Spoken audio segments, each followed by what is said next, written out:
optimum way for you to do it. Hello. Here we are again. Let's see who is here. Anyone here? Says Randy. I'm here. I was a couple minutes late. I was having a conversation. And Guten Morgen, Hashim. Has this started? It has started now. Yes. Scott says yes, as soon as Swami J comes online. Does this start automatically? No, it starts when I come online and push the button. That's the triggering mechanism. And occasionally I'm running. We were having dinner together and having a chat, and I just almost lost track of the time. And Matri dashed in and told me you got, only a couple minutes to get online. Can't see or hear anything except that it should start soon. Well, that's the way it works, Randy. Anyone here? Oh, hi, Joe. See, Joe doesn't pick on me like that because he knows that I try to do a good job of being here, and occasionally I'm a couple minutes late. And good, awesome. So I'll take awesome. So we give it the best shot we can. It's not perfect, but seems to kind of. Hello, Raj. We're going to have a Raj here soon. Raj is coming here with us on Friday. So when we're together on Saturday, Raj will be here, and that will be nice. And now we have a Joe coming in. See, this is the thing. I had to wait for Joe to show up. How can I start Tripura Rahasya without Joe? Of course, says Joe. And so now remember the Tripura Rahasya, to put the orientation of what we're talking about in case somebody has not seen this, from the introduction of this version of this, which is by Swami Rama. Swami Rama says, a great yogi does not belong to any caste, creed, sex, or ethnic group because he has already transcended all such superficial limitations. All of these identities that you and I have out here in this sentence, he's referring to as superficial limitations. It's kind of an accurate phrase, isn't it? And we all have them. I think I'm a this and you think you're a that. And so we see all this diversity out here. The suggestion there is that all of these is superficial limitations. Now, we may not be 100% Buddha or Krishna or Christ or pick your favorite name, but we are definitely capable, are we not, of using our intelligence to understand these principles and decide for ourselves whether it makes sense to somebody called me. And I'm turning on the Christmas decorations there in celebration of the holidays. And, oh, what's this I see coming through the ashram? Oh, my, it's snow. There is snow. See the snow, Joe? We have snow now. I better bundle up. It's getting a little bit cool. You forgot your Santa hat. I do have a Santa hat. I'm going to break it out in the next couple of days, and I will come with my Santa hat. It's still a few days before I find. This is your superficial imitation Santa hat. Well, I don't have that. I don't know, but I have a Santa hat. I'm not a Christian, but I find this stuff, kind of fun. It's just, so why not play with it? Anyway, superficial limitations. The knowledge that enlightens such an aspirant is called Tripura Rahasya. Now, of course, there's many different names to that.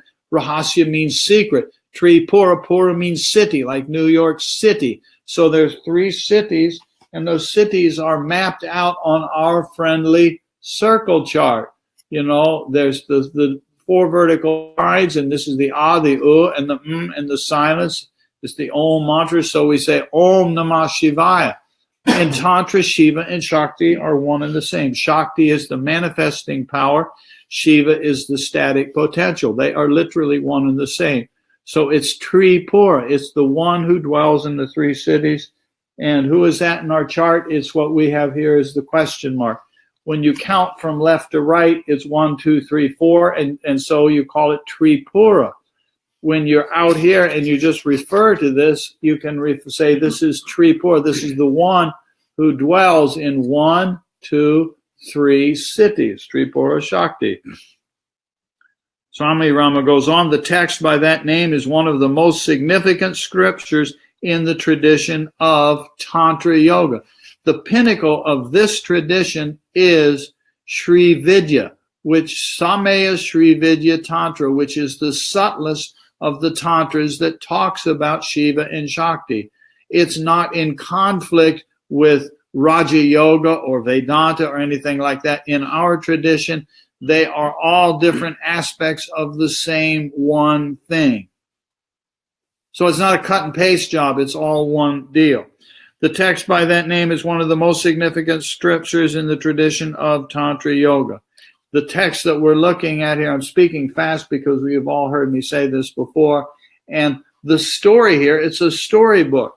The student is named Parashurama. The teacher is named Dattatreya. And so Dattatreya is telling stories to Parashurama. And where we are right now in the text is Dattatreya is telling the story about the prince named Hemachuda. And Hemachuda goes off into the forest and finds a beautiful young woman out in the forest, brings her back to the castle where he's with the king. He's the prince, the son of the king, the heir to the throne and all that kind of stuff. And so he is trying to teach this poor, beautiful girl from the forest the joys of life because he has all this money and he's a prince and he's trying to teach her. And she's just sucking him in big time because the storyline is she's the one who is, she's fishing. Joel's over there doing like this, fishing, reeling him in. And I find personally this story just beautiful. And it kind of relates to our world. It's easy. If we plug ourselves into it, we can just see this goddess woman, Hemalekha, just sucking in the prince, and he's getting dragged around. And so finally he has now figured out that, guess what? I married a goddess. Oops. And what am I going to do now? And she knows something. And so he has gotten some degree of enlightenment from her. And in the last chapter we were looking at, it even ended up where even the birds in the kingdom were now chanting and were now even the birds were enlightened. Everybody was because of the effect of Hemalekha. Now this chapter 5, the translation title is The Helplessness of Hemachuda and the Wondrous Sermon Given by Hemalekha. And listen to this word that this section starts with. Isn't it fabulous? It's kind of what we're attempting to do when we come together in this kind of way that we are right now. It's not perfect, but it allows you and I to be all over the planet. Different cities in U.S. and different countries. We're all over the place. And isn't that cool? So Hashim is in Germany. Joe is in Melbourne, Australia. And a lot of us are in various places around the U.S. We're all over the place, and we get to have this version. It's not perfect. It's not quite like sitting here with Joe. Hi, Joe. Joe is waving at me over there. And we have a couple duchies showing up tomorrow, and that's going to be fun. Adi and Yvonne are showing up tomorrow and are going to be here a couple weeks, and that's going to be fun. But he mentions the word satsang. After hearing this praise of satsang, where Hemalekha was praising the principle of satsang, was teaching this to Hemachuda. After hearing this praise of satsang, the company of the wise, Dattatreya was explaining this to Parashurama. So Dattatreya is telling a story to Parashurama. The story that Dattatreya is telling Parashurama is the story of Hemachuda and Hemalekha. Parashurama humbly inquired, Lord, you mentioned that the company of the wise is the root cause of success in spiritual life.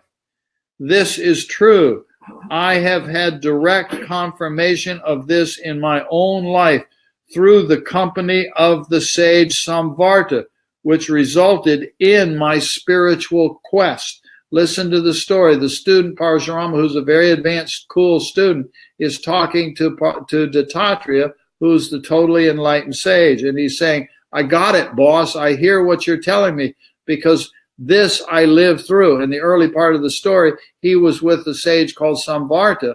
Parashurama was with Samvarta. Samvarta was loading him up with the wisdom and telling him about sadhana and what to do, but he wasn't really ready to listen. This is part of the story. So he didn't basically do the practices that Samvarta gave him to do, but yet he learned enough that it resulted in his spiritual quest. And this then led him to Dattatreya. So now he's having a conversation with Dattatreya. And near the end of the last chapter, Dattatreya is telling him about the value of satsang. And that became his inspiration for spiritual quest. Now, hopefully, when we get together, even in this way, using internet and doing something like we are right now, and when we are I just started up the new Table Talk 7 group, which actually officially goes live on January 1. So if you're not there yet and you want to chit chat some more, join up there and let's have some engagement. It's satsang. This is satsang. So it's a way of being together. And if we, Matri and I here, and all of you and Joe and the other people who show up here in the living room, and you online, and Hashim, Hashim comes on there, he's so sincere. He always puts a little symbol of those little hands there like that, and it's sweet. And so if we all do this well, we're getting some glimpse of the value of this satsang. Lord, you mentioned that the company of the wise is the root cause of success in spiritual life. This is true. His own direct experience. He may not be as wise as Dattatreya, but this he has figured out in his own direct experience. I have had direct confirmation of this in my own life through the company of the sage Samvarta, which resulted in my spiritual quest. Now, finally, I'm a real questing, sincere student. A person is known according to the company he keeps. People attained greatness merely by associating with Hemalekha, the part of the story of the last chapter where even the birds became enlightened. Indeed, she was a great woman. I want to hear in detail how she led the prince to the highest truth. This is Parashurama asking Dattatreya, please, Dattatreya, tell me more about Hemalekha. Then listen to that divine story, Dattatreya began. Now Dattatreya is going to answer the questions. After listening to his wife, and I enjoy the humor of that. What did the dude need to do? He needed to listen to his wife, and he's the prince. And who knew what was going on? His wife. Most of us have to listen to our wives. Most of us need to listen to the women. I had the experience, the joy-filled experience of visiting a wonderful Swami in South India, in Mysore, has a very big ashram, and they have something like 500 social service agencies, schools and hospitals and medical colleges and dental schools and all of this kind of stuff. And one afternoon, I was staying in his ashram. One afternoon, I saw him. I was just outside, sitting in the grass like this. He said, would you like to come with me? And I said, sure. So I got in the back of the car with him. I did not know where we were going. And we did. So I was with him for a month, and this is the way it would often happen. You want to come with me? I said, sure. And I did not know where we were going. And we pulled up in the back of this building that was kind of angle shaped. It was 3 or 4 stories tall, pretty big building.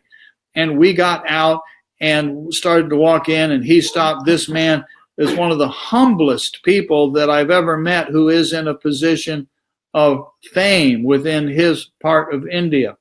And the people came out and they did a puja. They did a ritual literally on his feet. And they put flowers there and they bowed and they did all of this silly stuff. And this man, bless his heart, was totally unaffected by this. There was no ego trip. and we went inside this room. I didn't know why we were going in. It was a big room. Probably, my best guess is about 500, maybe 1,000 people in the room. My best guess is about 500 people. And all of a sudden, I was escorted with him up onto a speaker's platform. He was here, and I was sitting beside him. It was International Women's Day. You were conned into it. I was conned into it. And as we were sitting there, I'm sitting there, just sitting there. I didn't know what was going to happen. They speak a language that I don't know anything about, so I didn't know what was going to go on. And then a man came up from behind me and spoke into my ear in excellent English and said, "Sir, would you be willing to speak for," I've forgotten what it was, 15 minutes or something like that. And it basically became, and so the big Swami of the place spoke, and everybody listened and was respectful, and hands and all this kind of stuff. It was International Women's Day. And so here I am in South India in this environment, and I found myself saying later, one of the people listening said that basically Deshakendra Swami, the big Swami of the whole thing, he and I both said something very, very similar. And the reason that the people wanted me to talk and like me is because, I'm a white guy and I'm a Swami and I'm from America. And so this is kind of a unique thing. And I found myself just speaking very, very honestly that I know something about the women's rights movement in America. The building, I forgot to tell you, that we were sitting in was a school to retrain women off the street, including a lot of poor beggar women and a lot of prostitutes. They were trying to retrain them in how to engage and live in the world and take care of themselves. It was a fabulous, fabulous thing that they were doing. And it was created and founded by the Swamis of this order to create this in service to their community. Anyway, I commented on having known quite a few women who were part of the women's right movements, in the U.S., etc. And I, just speaking spontaneously, I spoke that, we do have problems in the world. And I said, I can't prove this. I'd have no evidence to support this. But in my opinion, the problems of the world are predominantly created by the men. And it seems to me that the solutions will probably, nothing I was saying was unique or original, but the solutions in our world will probably come from the women. Because it is the women who give birth to children. It's the women who know the most. They know much more than men naturally they know how to give birth to babies. We men, we don't know anything about that. We show up for the party, and 9 months later, she does all the work, etc., and knows the most about raising the children. I'm not putting men down, but it's an acknowledgement, I think, of that reality. And so it's a tough job, but somebody has to it's a tough job, but somebody's got to do it, and us men are not likely to sign up for it. And I say that playfully. Anyway, so this is, to me, the humor that I enjoy in this story about Hemalekha. Anyway, a person is known according to the company he keeps. People attain greatness merely by associating with Hemalekha.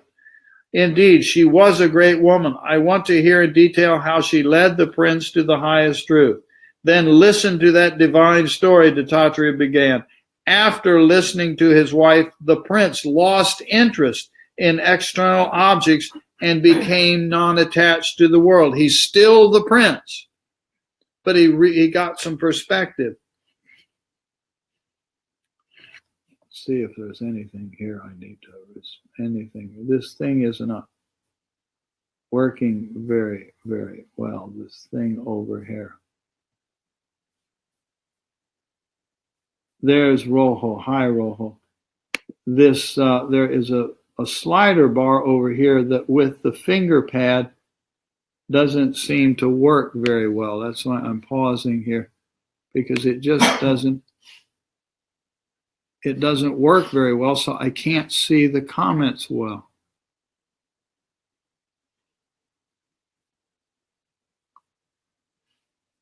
I don't know, and I don't know how to do it. I know it works with the mouse, but I don't have the mouse over here. If I can get Joe, can you unplug that mouse for me and give it to me? I'll put that here. Just, you don't need to, I said unplug it, but it doesn't need to be unplugged. I've already unplugged it. If I put it, thank you. There's a mouse here, and if I put this mouse, it works. On the laptop, it's got that finger pad thing, and it doesn't work too well here like this.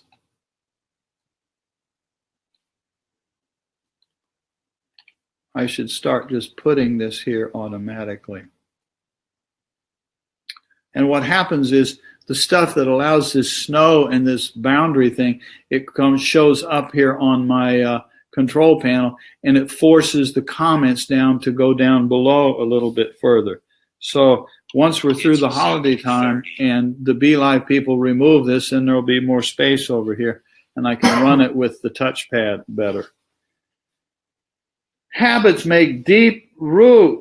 They have deep grooves in the mind, and it becomes difficult for one to enjoy a life of spiritual freedom. Because of his male ego, the prince kept his emotions hidden from his beloved.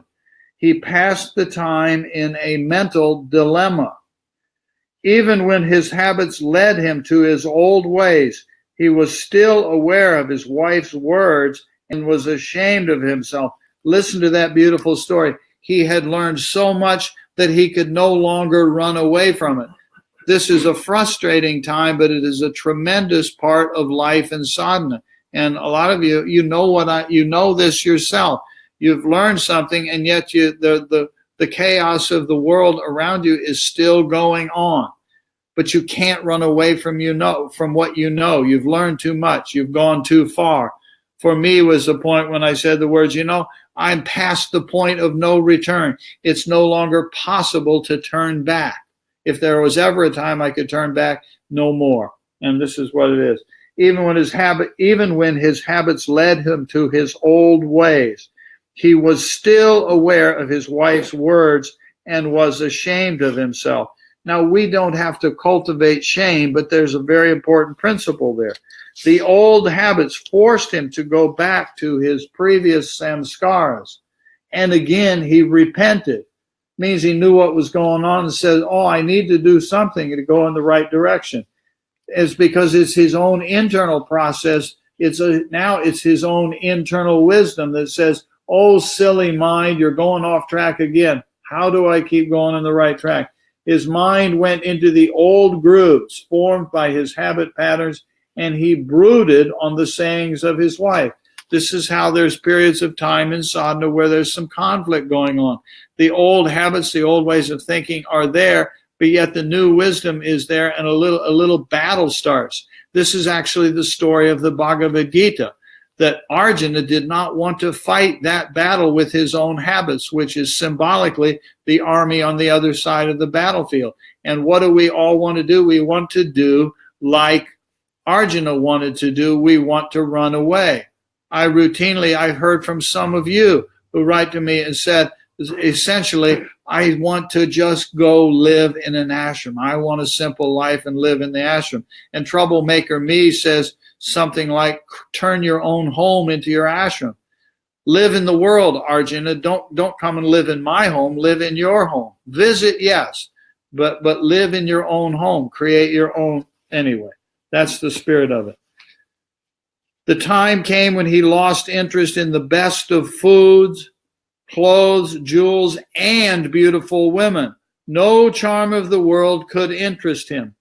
He lost his mental equilibrium as if his entire fortune had been stolen.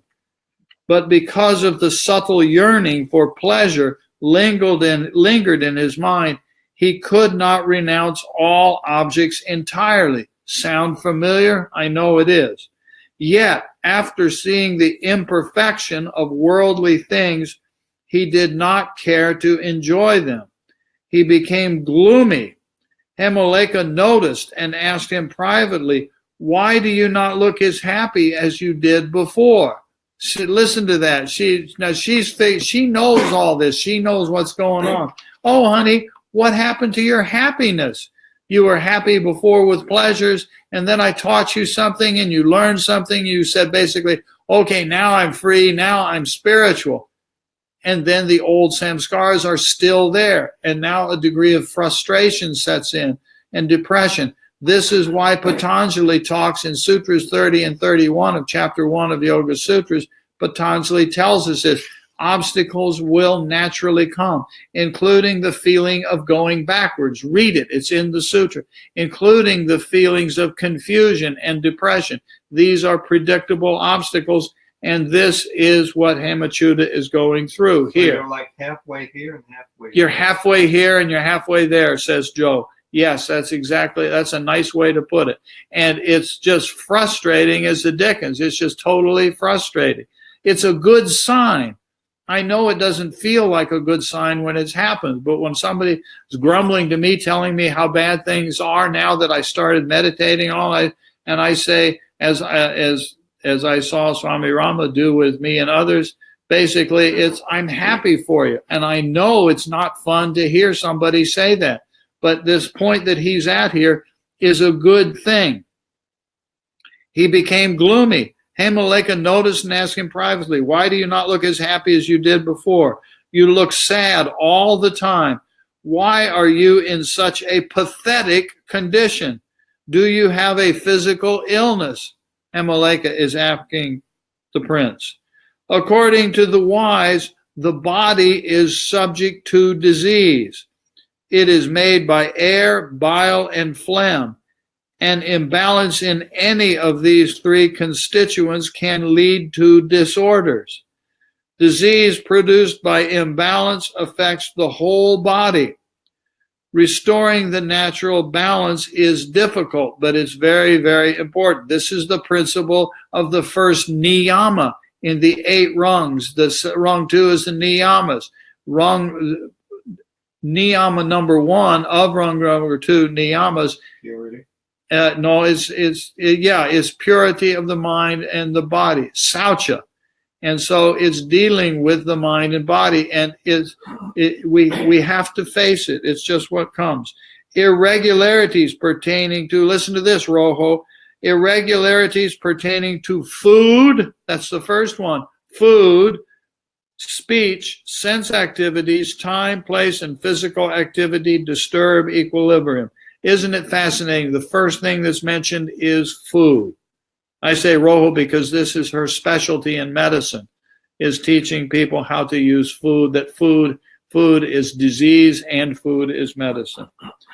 Though the cause of these disturbances ordinarily is difficult to know, there are many ways of treating such diseases.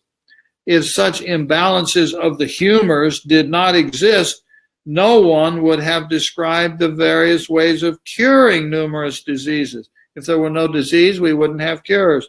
Therefore, tell me, what is the cause of your agony? The prince replied, darling, I will tell you the cause of my anguish. After I listened to your discourse, the things that previously appeared pleasant no longer seem so. Listen to him. I do not find anything in the world that gives me joy. Now plug into where he is, what he's telling her right now. And I would wager that this sounds familiar to a lot of you. It's like, it just, that doesn't work any longer. I do not find anything in the world that gives me joy. This is a good thing because we're discovering that the highest joy is already there within. It doesn't come from the external world. Although the king has furnished me with the objects of luxury, they do not cheer me any more than pleasurable objects can console a man about to be hanged. There's a metaphor for you. Here, you're about to be hanged, but here, have a nice pizza. And here, and here's a beautiful woman. The last meal that they sometimes give a person before they execute them. Yet I crave worldly objects because I am still a slave of the subtle tendencies of my mind. Listen to the story, dear friends. Doesn't it sound familiar? This is us. This is the world we deal in. Now, for him to come to this stage that he is right now, this is a sign of progress. And I say again, I know it does not feel like progress, but if we follow this whole story of what the dude went through, he thought he knew how life was supposed to be lived. He was the prince. He met the beautiful lady in the forest, and he was going to bring her to the castle and show her the joys of the world. And she was disinterested a little bit. And he said, basically, what's wrong with you, honey? You don't know how to have enjoyment in the world. I will teach you. So he, like a lot of guys try to do, tries to be the teacher of his wife. And of course, it goes both ways. So he was trying to teach her how to enjoy the pleasures of the world. They're having romance, and she wasn't going into it the way he wanted to. So he says, what's wrong with you, honey? And they talked, and eventually she baited him, and she got it turned around, and he learned from her. Then he says, now, here's where he is. Yet I crave worldly objects because I'm still a slave of the subtle tendencies of my mind. Darling, what can I do to be happy? Seeing her husband's anguish, Hemalekha realized that because of her previous discussion with him, the prince was beginning to develop dispassion. This is called vairagya, one of the foundation principles that Patanjali introduces in the Yoga Sutra, abhyasa and vairagya, practicing of tranquility and non-attachment. That's what he's starting to develop. He had the potential for spiritual growth. Otherwise, the dispassion would not have unfolded in him. For a philosophical discourse cannot make the least impression on those who do not desire liberation. Listen to that carefully. We can put information out here. We can go through Tripura Rahasya. We can go through Upanishads. We can go through Bhagavad Gita. We can go through Yoga Sutras. And you and I, we together, we just keep going through these things. But not everybody hears this. I'm going to read this passage again. This is what happens. Hemachuda, had the potential for spiritual growth. Otherwise, the dispassion, the vairagya, would not have unfolded in him. For a philosophical discourse cannot make the least impression on those who do not desire liberation. So the desire that is predominant is the desire for moksha, or kaivalya is the word that's used in Yoga Sutras. If you have that desire, then the desire for turiya, Joe does turiya. Now, humorously, we've talked about Joe. Joe has the word turiya is the number that's on his registered license plate on the back of his car. And we can say, well, that's kind of silly to put that on the back of your car, but it serves as a reminder, so it's okay. I couldn't put it in the front of my car. You could put it in the front, but the state of Florida would not give you a license plate because in this government state, they use only back license plates, not one on the front. Anyway. Cannot make the least impression on those who do not desire liberation. Listen to this. Only after prolonged devotion, when the goddess Tripura bestows her grace, can the person attain the highest. Now remember here that this is a story. So in the story, it's anthropomorphizing Tripura, which is the center of consciousness operating in the three cities. So it gets anthropomorphized in the story, and she is a goddess, and she is bestowing grace. The wise Hemalekha revealed the wisdom of Tripura to her beloved husband. With measured words, she imparted the secret wisdom to the prince. Secret is Rahasya. The name of the text is Tripura Rahasya. Shows she is one more time explaining to him the secret of Tripura. Then that great learned lady, without exposing her learning, started telling her husband this story. So listen to this now. We've got Dattatreya telling a story to Parashurama, and the story that Dattatreya is telling is of Hemalekha teaching the prince Hemachuda. Now the goddess Hemalekha, the wife, is now going to tell another story.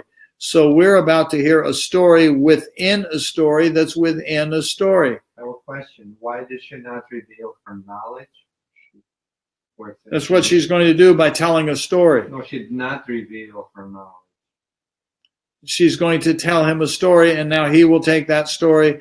He gets to take that story and apply the principles and practices and then grow from there. "O Prince, this has happened to me. My mother gave me a maidservant." Now, this section in here, I will acknowledge, is very hard to follow because it's using symbolic characters the same way Bhagavad Gita does. So these characters in the story symbolize different aspects of our being. Now, if you know that as we start into the story, don't worry if you can't keep track of the characters. If you ever want to, you can get the book and sit down with pen and paper and draw it out and make some notes for yourself. I don't think that's needed because the story is beautiful, even if you're not quite able to track exactly the meaning of each character. We don't need to have it. Huh? I've done both. It's 7. Matri says she's done both and it's fun. So, but she's an Enneagram 1 and she has a very what's the word I'm looking? A perfectionistic aspect of mind and loves to map it out. It makes the mind happy. So if it makes the mind happy to map it out in the family tree, so to speak, it's entirely okay, but it's not necessary. So I'm saying to you that as you and I go through this right now, you don't have to follow everything about it. Keeps dropping out. My lousy connection. We'll watch later. Meantime, I read my Kindle copy. Catch you later. Bye-bye, Joe. It's the other Joe. It's the Joe Moreau in Down Under. Yeah, he's upside down. He's upside down. That's the problem, Joe. Our Joe here says your problem is that you're upside down. You're trying to do this on a headstand. Right. Actually, there's certain humor compared to where we are. He actually is sort of on a headstand, isn't he?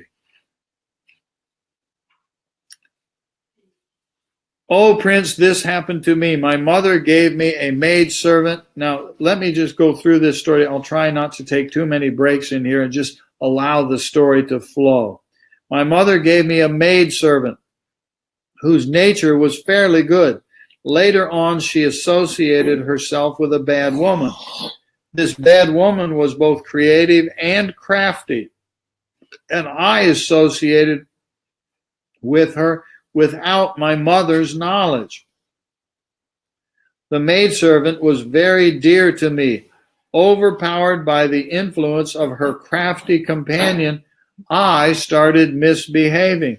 Because I thought of my maidservant constantly, I became like her. That wily witch tempted my maidservant with beautiful but worthless objects. In secret, she turned my maidservant over to her son, Moha, parentheses, attachment, who was always drunk and had bloodshot eyes. Moha became her lover, Moha's attachment. He would often forcibly enjoy her, even in front of me. She was possessed by him, but she never abandoned me. Therefore, I became involved with him too. They eventually had a son, Astira, parentheses, unsteady nature, who was stupid like his father. This son was born in an adult body.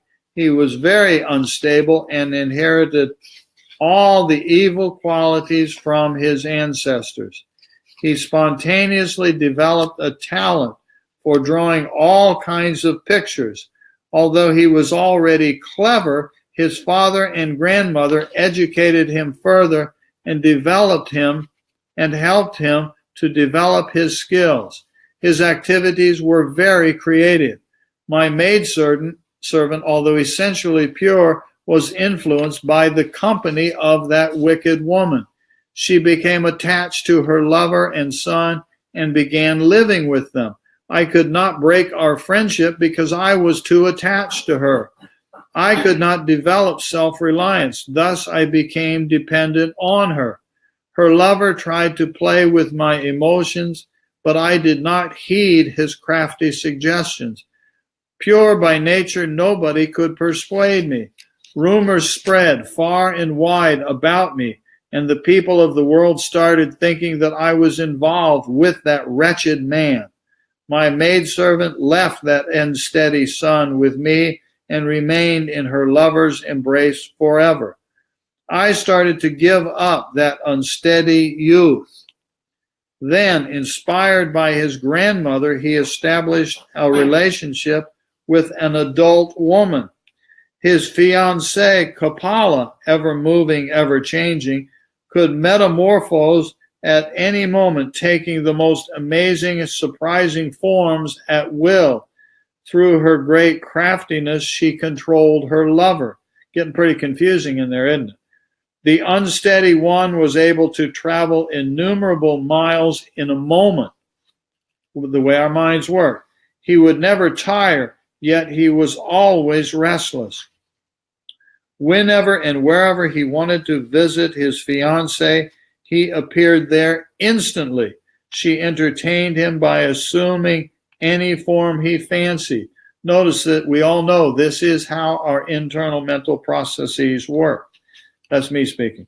Living with that unsteady youth, she had 5 sons, all devoted to their parents and all having distinct characteristics. My friend gave them into my care.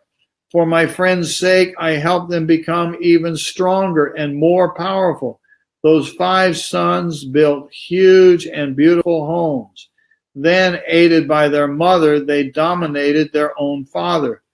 They called their father whenever they wanted. Once the father visited his eldest son's residence, where he heard the sweetest of melodies, enchanting instruments, and other pleasant sounds. Sometimes he listened to the chanting of the Vedas and the tantric texts, and sometimes to the tinkling of jewelry or the sweet song of the cuckoo. He was delighted living under his son's control and being constantly exposed to pleasing and harmonious sounds. But later the same son turned against his father.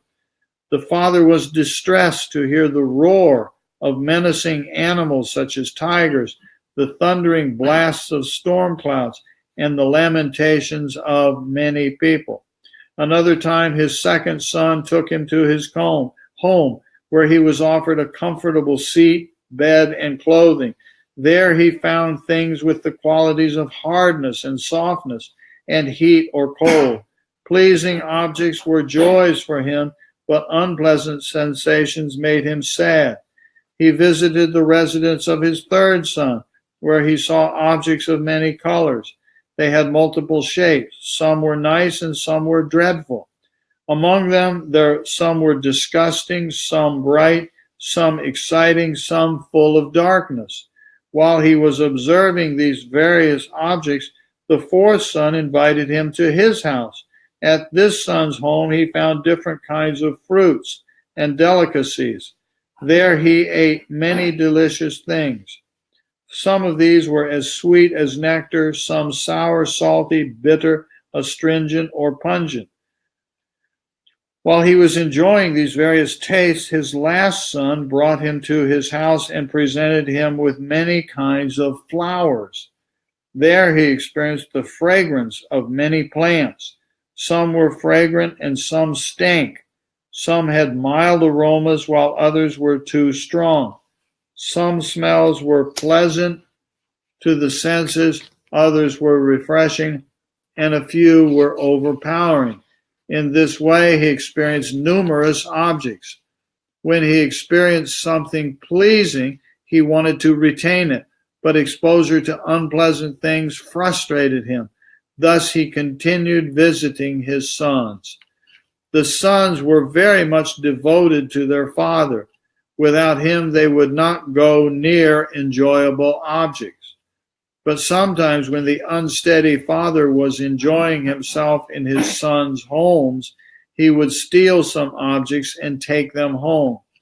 There he would share them with his wife, Kapila. After some time, one of his wife's sisters, Mahashana, the unsatiable one, seduced him, and he married her also. Now that unsteady man became attached to his second wife and was forced to supply many kind of objects in order to make her happy.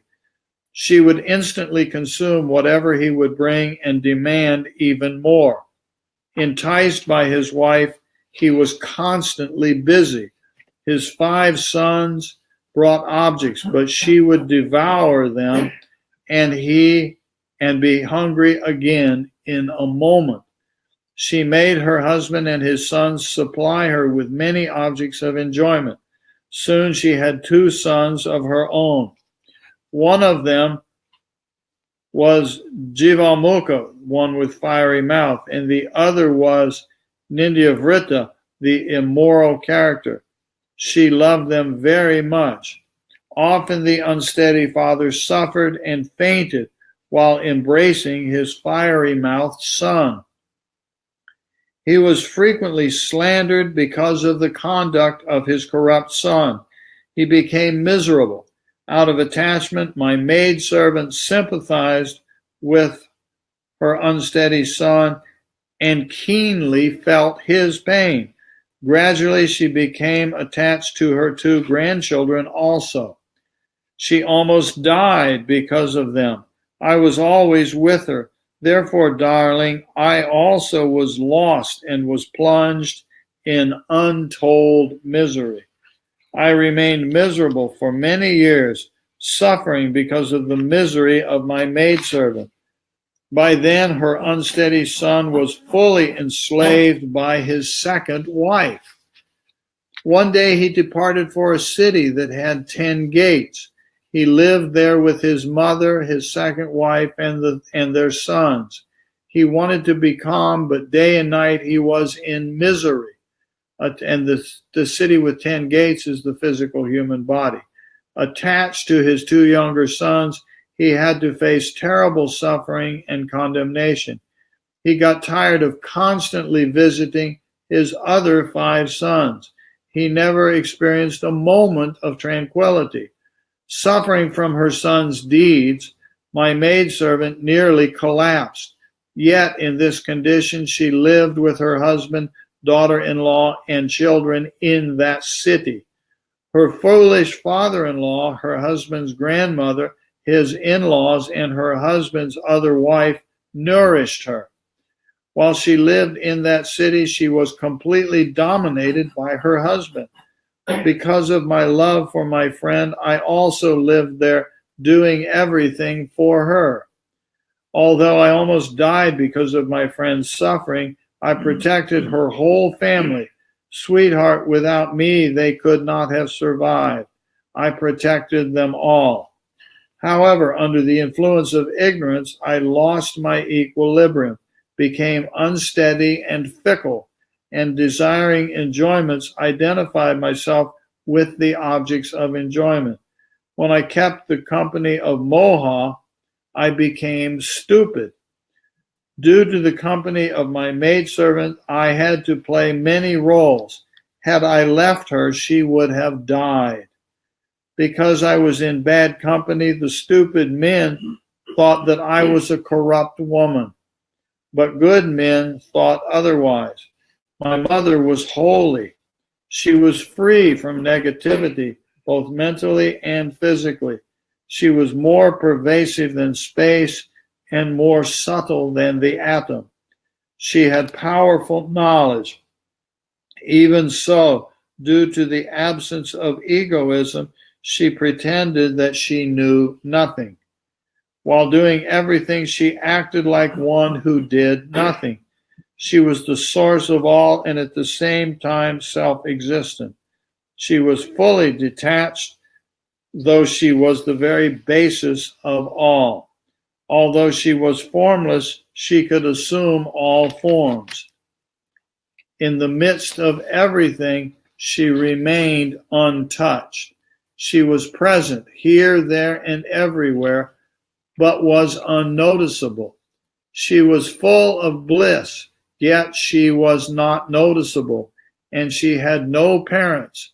Of course, she has innumerable children.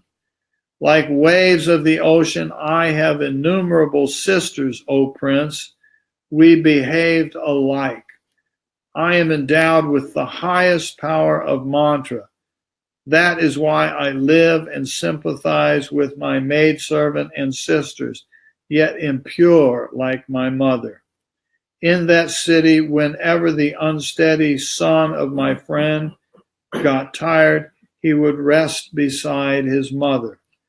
Whenever he slept, all his children also slept. No one remained awake.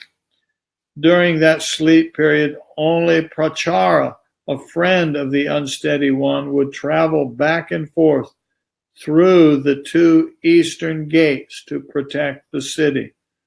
My friend would sleep beside her unsteady son. At that time, my friend's mother-in-law and the immortal seductress would cover and protect them. Whenever they slept, I would slip away to my mother.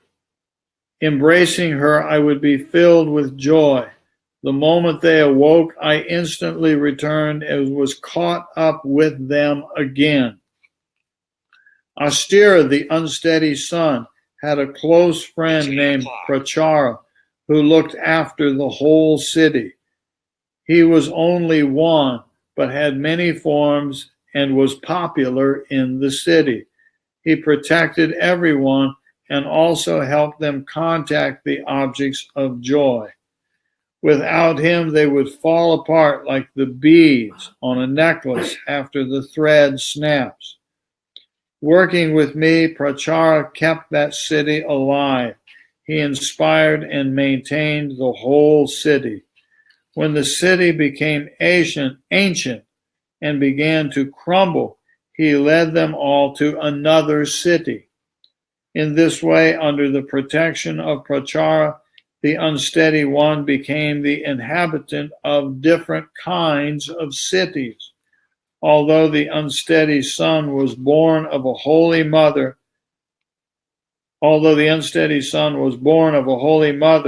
was supported by the powerful Prachara and nourished by me, he was miserable all the time. He never abandoned his 2 wives and 7 children, though they tormented him. He continued suffering and never found peace. His sons kept dragging him in different directions. Under the influence of his 2 wives, he had no occasion to rest. Affected by this fiery-mouthed son, he would faint from fever, and no remedy could cure him. At other times, in the company of his corrupt son, he was the subject of vicious slander and nearly died of shame. Because of his disreputable nature, he restlessly moved from one city to another. Each city had a different character. Sometimes he was forced to live in the open, surrounded by wild creatures. Sometimes he lived in cold, dirty, or dark places. In this way, living in bad company, my maidservant suffered due to attachment to her son. Sweetheart, even though I was pure because of the association with her family, I was influenced and thus became sad. Who in the world can be happy while living in the bad company? This is just like a person who is trying to quench his thirst with water from a mirage. In this way, the time passed, and my friend, in deep sorrow, spoke to me privately. Through me, she found a good husband. Thus, she was able to purify herself and control the negative thoughts and emotions. In my company, she became aware of the Mother Divine and, overwhelmed by her presence, attained freedom. After that, she was in bliss all the time. Bliss became an inseparable part of her life.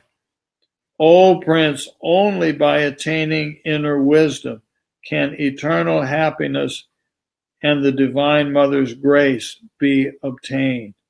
Now I have imparted the way of attaining bliss. This is my direct experience. Thus ends chapter 5 with the teachings of the bondage and release of Hemachuda, taught by Hemalekha. And of course, this was Hemalekha telling the story, and the relationship between Hemalekha and Hemachuda was a story being told by Dattatreya to Parashurama. So next comes the doubts of Hemachuda and the teachings of Hemalekha on firm faith. That's what's coming next. To be continued. Okay. Thank you for enjoying this with me. Isn't this an incredible story? Loaded with what a family. What a family. Well, think about it. This family that's being described there, this is our own internal makeup. And who is the maidservant? You think about it. Just ponder it. That's why I was saying that we don't have to sit here and sort out exactly which one. If you want to do it, do the thing Matri did. Get the book, sit there and plot it out and sort it out, and you'll connect the dots. But I'm wanting to say, as we went through this, we can all get a feel for the drama being played out, and it's all symbolic of our own inner makeup. And so there's manas, there's chitta, there's ahamkar, there's buddhi, there's the 10 indriyas. And so we can connect those in. And there's the pranas that are going on in there. This is what's going on. But so it's the totality. It's the storyline version of our total antakarana that collectively defines somebody called me. And so this collective me says, I want to be spiritual. I want liberation. I want enlightenment. And until we recognize that this is the drama going on inside, this is what she just told him. This is the story that Hemalekha told Hemachuda, the prince. The prince is saying, honey, I understand this stuff a little bit. Why am I still getting sucked up in all of this? I'm stuck. Why am I stuck like this? So she tells him this story about the entire inner family. She's telling the prince, look, prince, you have an entire family tree in there, and you don't want to let go of it. And so there's the story. And so it's Hemalekha telling that story to Hemachuda, but then let us remember that it's actually Dattatreya telling Parashurama the story of Hemalekha, the goddess wife, teaching the prince, and doing so by virtue of the story. So it's a story being told within a story that's being told by Dattatreya to Parashurama. And that's the key principle. So we're, as readers or listeners, we're like Parashurama, right? We want to go through this as Parashurama. We want Dattatreya to teach us. And so we want to listen to the story we just listened to, remembering that it's a story of Hemalekha teaching the prince Hemachuda through the vehicle of this story. And he's gradually getting it. Because remember, he started by saying, honey, I understand what you're telling me, and I was feeling good, but now I feel like crap again, and I'm lost in the stuff. What's wrong? What am I missing? And she said, well, let me tell you a story. And so she tells the story, and now hopefully he's going to listen to that and learn from it and make some adjustments. And that's what we're doing with the text. Identifying with all these family members, that's where we get screwed, yes. In simple English, by identifying with all the family members, this is how we get screwed.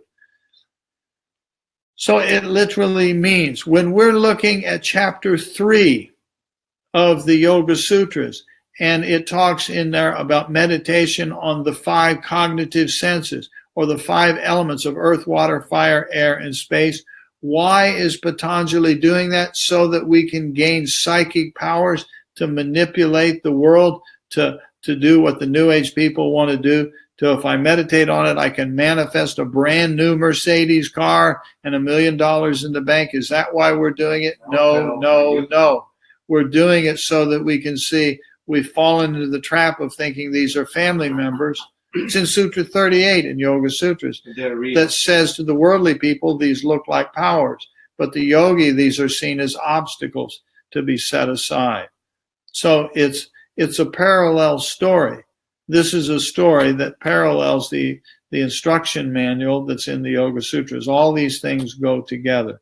But the storyline like this, notice what happens when we do that story, how relatively easy it is for you to sit there and say, so in other words, however, you just said it, something like, we become identified with all the family. And we come to that conclusion by listening to the story. And Hemalekha is explaining that to Hemachuda, the prince. Remember, the prince is surrounded by wealth. He's the son of the king. He's the prince of the kingdom. And so he likes all these pleasures. He has an abundance amount of objects and pleasures. And this is what he said to her in this chapter. Say, honey, I'm surrounded by all this good stuff, and I have figured out that it's not where the action really is. But still, I have the samskaras. The habit patterns keep coming up. What do I do about it? So what does she say? Oh, sweet husband, let me tell you a story. Listen carefully to the story. And so she communicates with him, not by beating up on him and saying, you crazy man, you're caught up in your attachments and blah, blah, blah. She tells him a story. So then he, like you, Joe, listens to the story and ends up saying, in other words, we love our family. And we do. And this is the fifth klesha in Patanjali thing. Avidya, asmita, raga, dvesha, abhinivesha. Abhinivesha is the fifth klesha.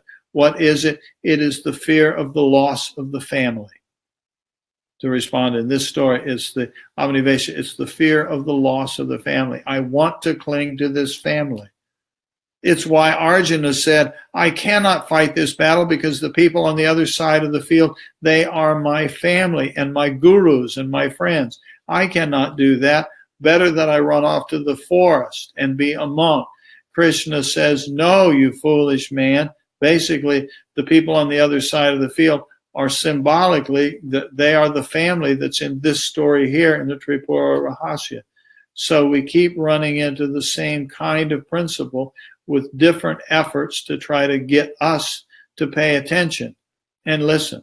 I guess it's not only attachment to the family, but actually thinking the family is actually real. Yes, it's not only attachment to the family, it's Once thinking. you think they're real, then you're. Yes, and so apply that to what you're doing when you sit on your butt in your attempt to do samadhi, and the thoughts are coming and going and the distractions.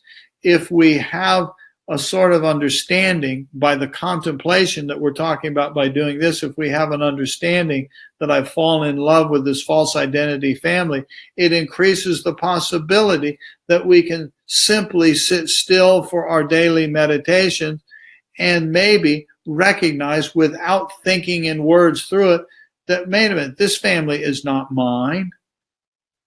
I've affiliated myself. I'm adopted. I have adopted this family. And so maybe we can just sit there, and when I say find the silence after the Om, maybe we can do that increasingly because we've taken it on and it's not my family. It's the family of the maidservant, whoever that is, and all of this stuff. And there's all this drama going on in this pretend family that's internal. Yes. Yes. Isn't it incredible, Randy? Huh? Yeah, that's the storytelling works. And never look back. Yeah. And so this is a profoundly useful text. And so when we review this in a storyline kind of way, which is the way it's presented, then it gives us a greater understanding of what's written in outlines in something like the Yoga Sutras. It helps us understand the symbolic story of the Bhagavad Gita. It helps us understand the journey of the student named Nachiketa in the Katha Upanishad. It's a different story that tells the storyline differently. And he's talking to Yama, who's the king of death, and says, I want to understand I want to resolve the mystery of life and death. I want to know that which is never born and never dies, and all this other stuff is coming and going. So it's great fun, isn't it? Yes. Thank you all for playing. Back at you, Hashim. And everybody, please have a wonderful meditation. Take this story with you to your next meditation and take it with you in the spirit that none of this is actually my family. All I'm doing is sitting here to be totally quiet, to simply know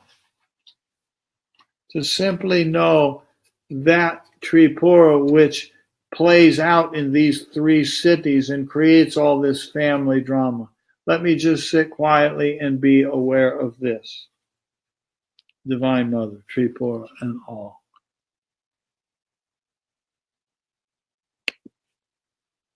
Yes, Joe. It's fun, isn't it? Thank you, Mitesh, for being here. And there's the sort of last word. Raj likes to sneak in there with a sort of last word, which he put as Om. He's a man of few words. He is a man of few words. But I bet he knows something about this inner family, don't you, Raj? Yeah. All righty. Bye-bye, all. Thank you for hanging out together a little bit and playing. Is Roseanne here? I'm going to push the button. Matri's in the other room, so I'm going to have to be strong. Bye-bye, Brecht. I'm going to have to be strong and push the button, the end broadcast button, on my own without Roseanne or Matri to tell me to push the button. Oh, no, there she is. There's Matri in the office hollering out, push the button. Hello, Jorge. Nice to see you. Okay, I'm pushing the button, Ma, Roseanne, Okay, there I go. I have to push two buttons, actually. There's button 1, and now I have to push button 2. Oh, wow. Thanks for getting 3, 2, 1, silence after all.